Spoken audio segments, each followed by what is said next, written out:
Hello, we're Weatherstate, and this is a track by track of our new album, Never Better.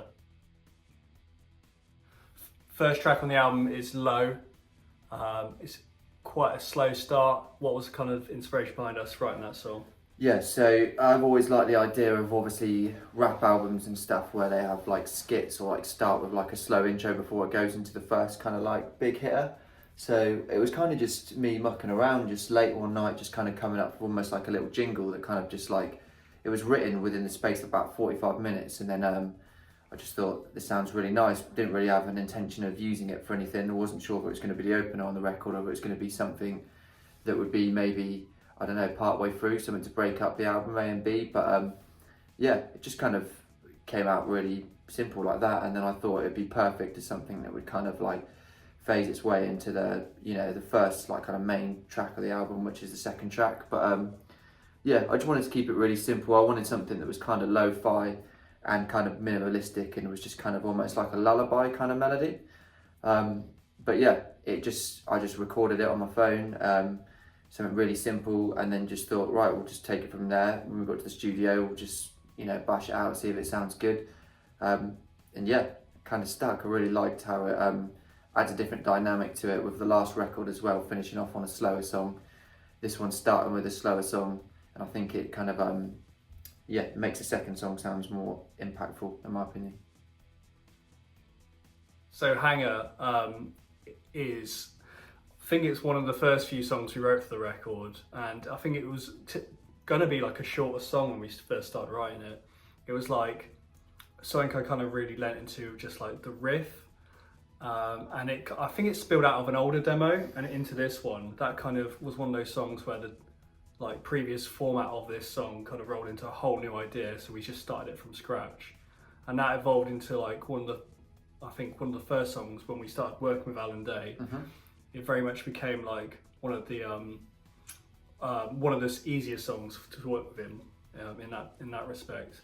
I don't think it needed much tweaking compared to some of the others. It was kind of, again, one that was a bit more kind of natural. Yeah. You know, it wasn't much overthinking with the songwriting process of it. The main chorus, like hooks of it or whatever, kind of, it was the main selling point. And I think even from a demo perspective, we were like, right, this is almost, you know, ready to go kind of thing, you know? So I think the kind of intention going in was I wanted it to be more of like almost like a hardcore written song. It didn't end up that way, but like Alan did put his own influence into the breakdown and stuff like that. But I think the biggest selling point for this song in particular was that chorus you wrote. Just the melody just soared above everything in that chorus, and it was just one of those songs that just kind of happily just kind of all fell into place. It wasn't like overcomplicated. No, I think it's really simple. You know, often sometimes the best songs you write are just the ones that, like I said, come out so naturally and quick and kind of don't need too much overthinking. Sometimes when you overthink parts and you start getting real Frankenstein with it, it can kind of take away like how natural it sounds and stuff. So yeah, I think this one just initially, even from the demo perspective, we were like, right, this is the first single we want to release from the record, you know, and this is the one we went to the studio to record first.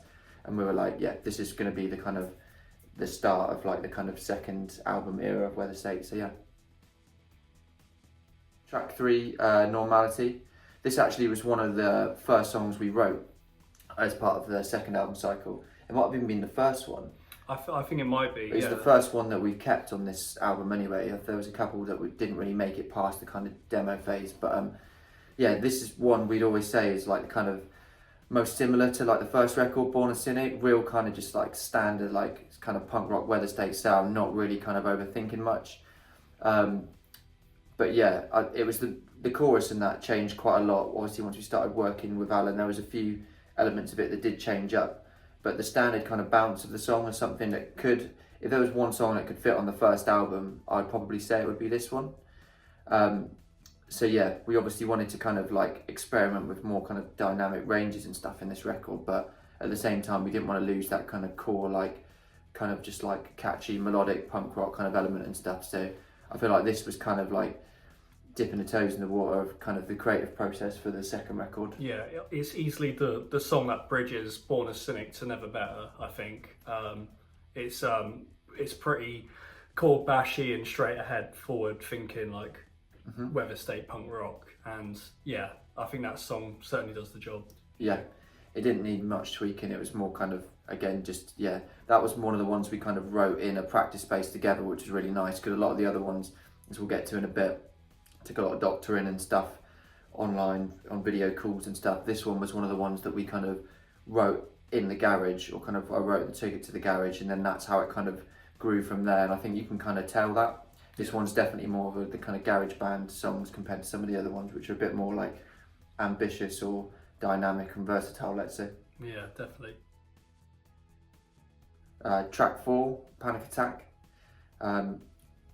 This one was, I think this was the hardest one, I think, yeah. to write, or the process was the hardest, because the initial this was just a song that, again, I just wrote kind of on my phone, just had like an old demo version, just like literally just, you know, camera just filming me kind of at night once, just kind of you know, bashing it out, and it was really minimalistic and simple.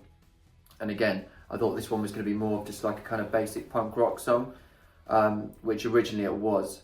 And then when we took it to Alan, this is the one that changed the most. And I mean, I'll let you expand on it, but this was like the start of the process was quite, this was probably one of the hardest sessions we had with Alan.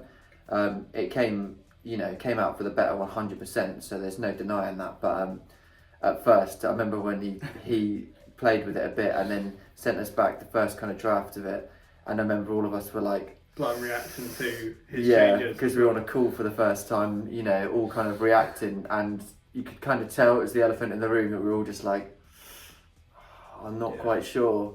And I was thinking, well, why was this changed? Why has this changed? Why has this changed? But you know, in hindsight, it's 100 times better. Yeah. So like, I mean, I was wrong. So yeah. What we were trying with this record, one thing we were set out to accomplish was making it more of a diverse record, rather than just like, you know, rock songs, like the same old Weatherstate punk rock songs. And that's not to negate anything we've done before, it's just mixing it up more than anything. And I think Alan really wanted to achieve that on this song in particular. So I think the chorus just went through a total revamp, didn't it? Yeah. And the intro, like, we made it like stripped bare, clean, and like, you know, the core elements of the song didn't actually change in terms of structure and stuff. It was more the kind of dynamics, like taking stuff away, adding stuff, you know, real simple, make the big bits bigger and the quieter bits, you know, more delicate, so then it kind of impacts, it's more impactful when it does kick in. But yeah, this was the hardest one, but I think it's the one that benefited the most at the same time. So yeah, it ended up being like, you know, easily like, this is going to be a single when we finished on it. Was at first it could have just been another one that was kind of lost. Could have just So we're so stoked with how it turned out and everything. But yeah, this is actually my favourite on the album. Again, do you want to take this one, because you actually wrote the demo for this? I think I started this song, didn't I? So it was like, I think the intention going in was just I wanted to write a fast punk rock banger. And I don't think much changed at all. Not really. I think almost nothing changed.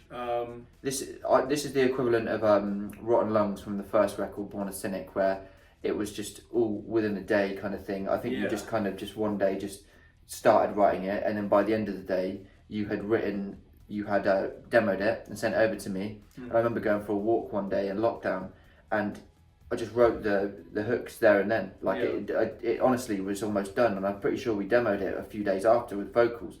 So it was basically kind of, you know, another one of them ones that you just kind of just bash out in like a, you know, couple of days or whatever. Didn't think about it at all, really. Yeah, it was like just done fun, and I don't think there was much like thought process behind like challenging myself in any way. It was just like fast punk song, and I really don't think anything really changed in the writing process anyway. I think it's pretty much like draft one there and done, and I don't think it needed it, but yeah, like I said, some songs it's just best just to kind of just go with how it naturally is, kind of thing. And then, you know, like I said, the hooks and stuff all were just written just like that. So yeah, real simple stuff, really. Pity Line. So this one was definitely probably the furthest away from our standard Weatherstate sound that we've ever done. The lyrical themes were actually really like personal to me, which I haven't actually gone into like before, and other things. So it was good to kind of go with those kind of go deep into those kind of sections of what was happening at the time and kind of actually really like delve into it. But yeah, this in terms of the actual like sonics, it was something that was we wanted it to be really dreamy. The lead riffs and stuff. I remember at first we were just like, this sounds kind of like almost like Menzingers-esque, like kind of like early like kind of like Foo Fighters kind of stuff. Yeah, I wanted to write a song like between the worlds of the Menzingers and like Big Me, Foo Fighters, and like, or something of Nothing Left to Lose, kind of Foos.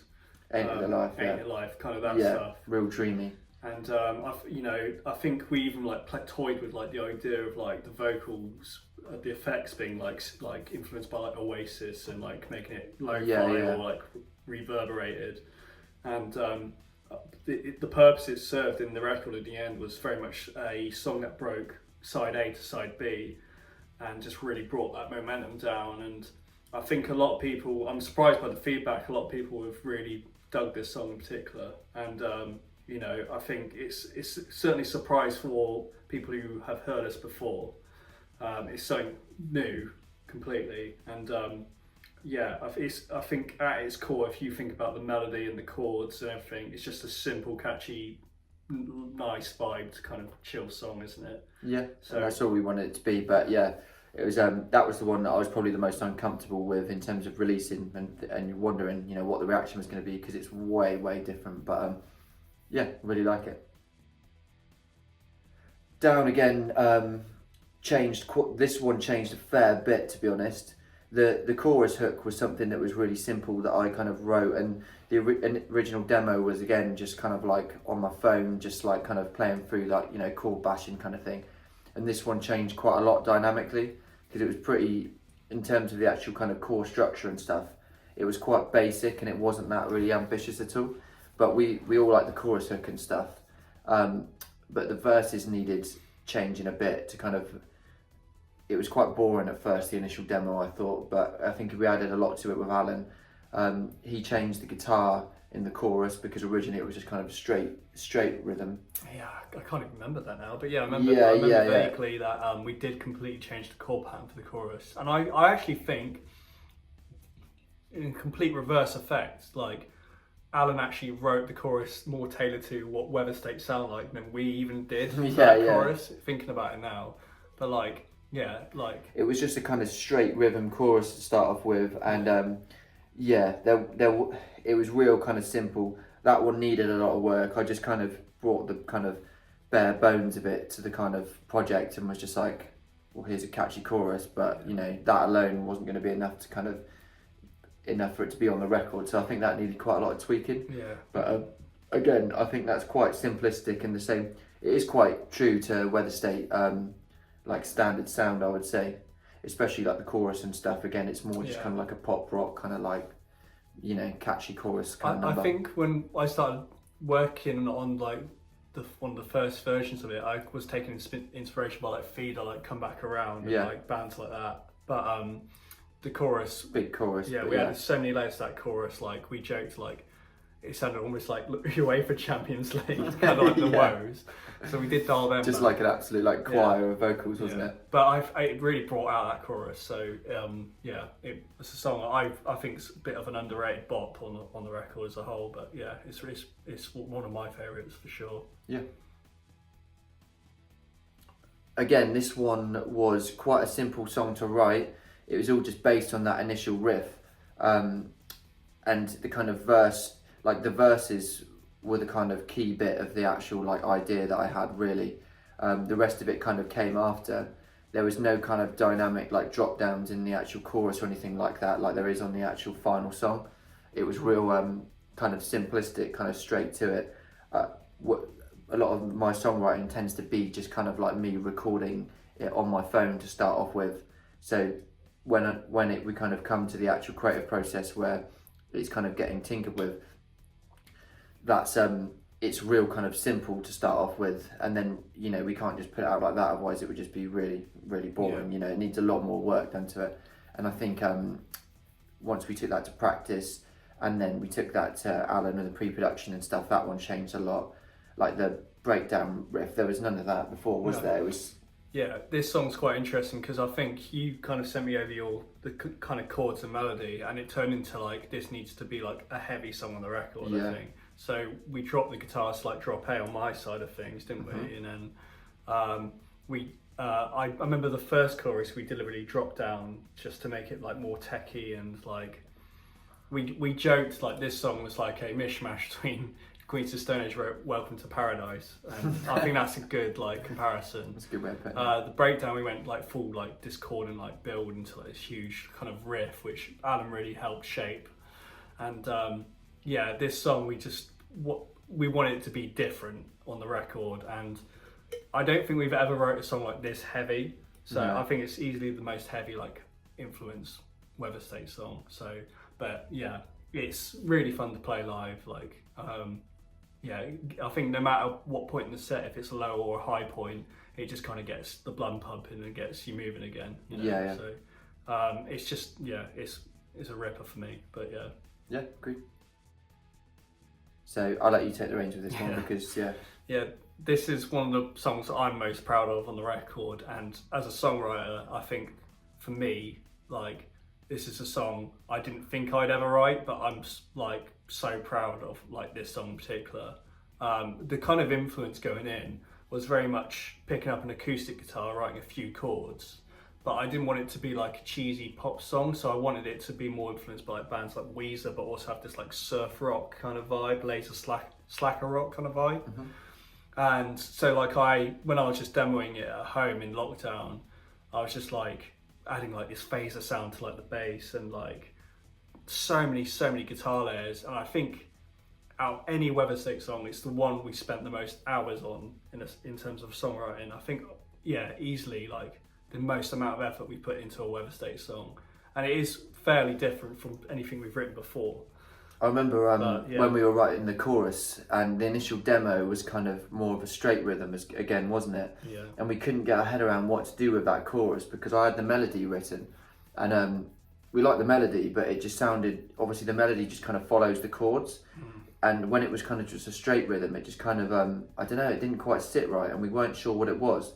And then I tried to like write just a completely different like chorus, like with just different chords, different melody, and it just wasn't quite as good as the original one. And I was like, maybe we should just completely lean into the fact that it just follows the guitar pattern and kind of, you know. And I remember using the example of like Beverly Hills, like Weezer and stuff. Obviously, the song's nothing like that, but just the dun dun dun kind of thing. And then we were just like, should we just do that? And then obviously we took it to like Alan and stuff, and he was just like, this is sick. So we were like, all right, let's just run with this. But yeah, and then the middle eight, sorry, after the second chorus, that was a Hogan bass riff, wasn't it? Yeah, me and Hogan worked on that bass line. Yeah. So that was the thing, that it was just like a cool kind of bass like lick for the part. Ended up like structuring like that whole kind of section, because then Alan was like, well, why don't you get the guitars just to mimic that? And then we all did it, and then it kind of turns into like a completely different part. So there was quite a few parts on the record where Hogan's had influence with stuff like that. With what was another one? Was it Panic Attack? I can't remember, but there's a few things where the actual bass riff ends up getting stole to be the guitar riff, or like a lead riff or something like that. So yeah, this has got loads of different range as far as like Weatherstate goes. It turned out being like, it went from like this surf rock vibe to like almost like this low key emo banger. Like, And, I think it's I think in terms of my songwriting kind of back catalogue, one of my favourite I've ever done. But yeah. So this one I remember writing. This was when we first went into lockdown, and it was like a real sunny day. And this is when it was still kind of the excitement. Well, it was just after the excitement had passed. The first few weeks of being like, oh, where everyone's working from home. Like it felt like it was kind of like a snow day or whatever. When I was at home with my housemate at the time, kicking a ball around in the garden, kind of thing. And then I remember just picking up a guitar. I just moved my guitar to the front room because I was like, I'm not sure if we're going to be here for like 2 months or whatever. So I'm going to just, not even with an intention of writing anything really. And I just started playing the like dun dun dun dun dun dun kind of swingy kind of thing, and again it was just really simple. It was that chorus riff was the main thing that it was based on, and it was all just to do with just the stuff that was happening in the world at the time, and that was how it just came out. And it was just me just kind of just like amusing myself, really, just kind of like, playing guitar and just kind of having a sing along for no purpose. And I was like, I really actually like that hook. And then it kind of just worked from there, didn't it? I remember the verses and stuff, again, that was another thing that when we took to Alan, dynamically we changed quite a lot. But the rest of it, structurally, kind of didn't really change from my initial phone video, really. Yeah, I think the biggest change, the biggest changes were we really let into like the Pinkerton Weezer vibes on this song in particular, and we added like stuff like xylophone and like really fuzzy guitars on this song. And then the biggest kind of in terms of songwriting, the biggest change was we changed the last chorus to like a straight 4/4 party kind of bit. And, which again at the time, it sounded so like strange to me. And then Alan was like, no, just go with it, just go with it, just go with it. And then I was like, I'm not sure. And then it was a case of, right, we'll come back to it in tomorrow's session. And then tomorrow's session came about and I listened to it like 10 times and I was like, yeah, I completely see what you're saying.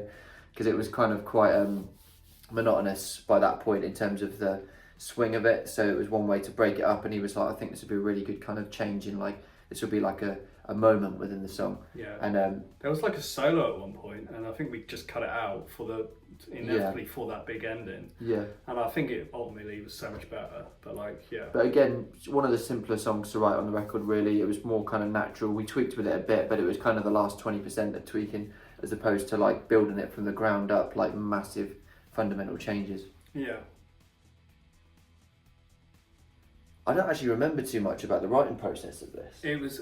For me, it was a day where I was again demoing in lockdown, and for me, all of like the pieces were falling into place, and I was having a great day on guitar. Yeah. So I really lent into like the fucking shreddy Guitar Hero stuff, and so we were on this song when I started writing it. Really wanted it to be just like another grunge bopper, like by us, but I really lent into like guitar harmonies and like all this other stuff, and then it felt really silly. Another influence was like loved like the high fire, like high rate chorus guitars like bands like Drug Church use and stuff. So I made that a big part of like the lead melody, which is kind of like a Weezer kind of influence thing as well.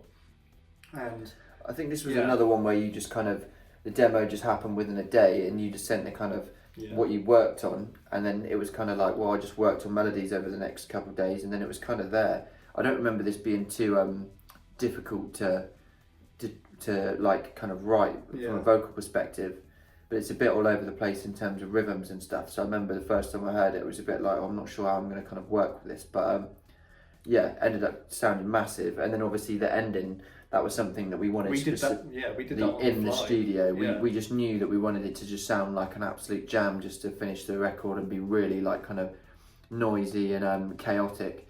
And yeah, literally in the studio, we were just like saying to Toby, just like, we did like reference guide tracks and stuff, and basically just kind of just jammed it out, didn't we? We pretty much had demoed up until the ending, but we had no clue of how we were going to wrap that up. So when it came to actually recording it with Neil, we just jammed that ending, and it worked out beautifully. Like the whole point of the song is like this gradual like kind of build in terms of dynamics, and in these choruses like obviously are huge hitting points, but that ending in particular, I think that's the most pure Weatherstate part of the whole record, just because it was so like on the fly. Do you know what I mean? Like, we wanted it to be like that, rather than, we specifically didn't write an actual ending to that in terms of how it wanted to tie up or like fade out or whatever. We just literally wanted just to mess around in the studio with Neil, and he knew that he'd be so good with stuff like that, because he would just be like, try this pedal, try that, try this. And we kind of wanted to capture that kind of element of just being like, right, well, let's just ride out this song until it finishes, just make a load of noise and see what happens. Yeah, and that was it. But yeah.